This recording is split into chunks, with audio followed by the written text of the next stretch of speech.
আসসালামু আলাইকুম সবাইকে। লাইফস্টাইল উইথ বউ শাশুড়ি পেজে আপনাদের সবাইকে স্বাগতম জানাচ্ছি। আশা করছি আপনারা সবাই ভালো আছেন। আজকে আমি একটু আই মাছ রান্না করা দেখাবো। তো সেটার জন্য আমি একটা প্যান বসিয়ে নিয়েছি। এখন আমি এখানে পরিমাণ মতো তেল দিয়ে দিচ্ছি।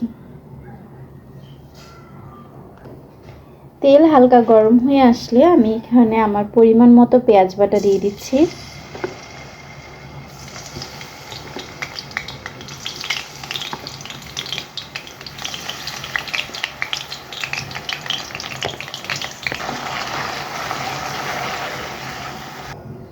দিয়ে দিচ্ছি হাফ চা চামচের মতো আদা বাটা, হাফ চা চামচের মতো রসুন বাটা। এবার আমি এই মশলাটাকে একটু কষিয়ে নিব। পেঁয়াজ আদা রসুনটাকে একটু ভেজে নিব। আমার পেঁয়াজ আদা রসুনে একটু কষানো হয়েছে। এখন আমি এখানে হলুদের গুঁড়ো দিয়ে দিচ্ছি পরিমাণ মতো।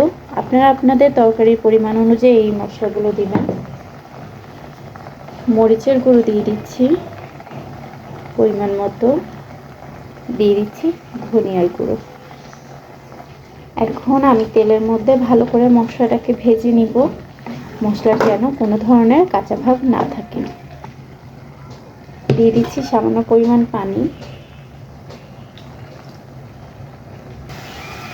আমার মশলাটা কষে এসেছে। এখন দেখুন এখানে তেলগুলো ভেসে এসেছে। তো এখন আমি আইড় মাছটা দিয়ে দিব।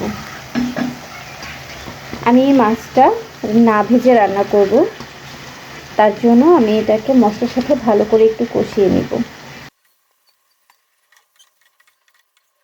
আমি এটাকে ভালো করে কিছুক্ষণ কষিয়ে নিচ্ছি।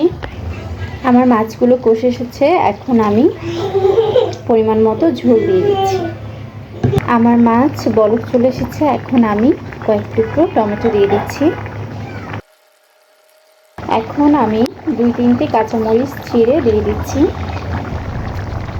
আর সবশেষে দিয়ে দিচ্ছি ধনিয়া পাতা কুচি।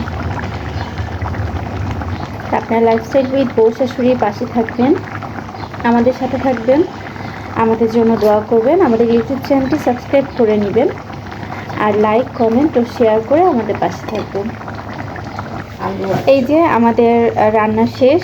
আর আমাদের রান্না আপনাদের কেমন লাগে সেটা কমেন্টের মাধ্যমে জানাবেন। সবাই ভালো থাকবেন, সুস্থ থাকবেন, আমাদের জন্য দোয়া করবেন। আল্লাহ হাফেজ। আসসালামু আলাইকুম।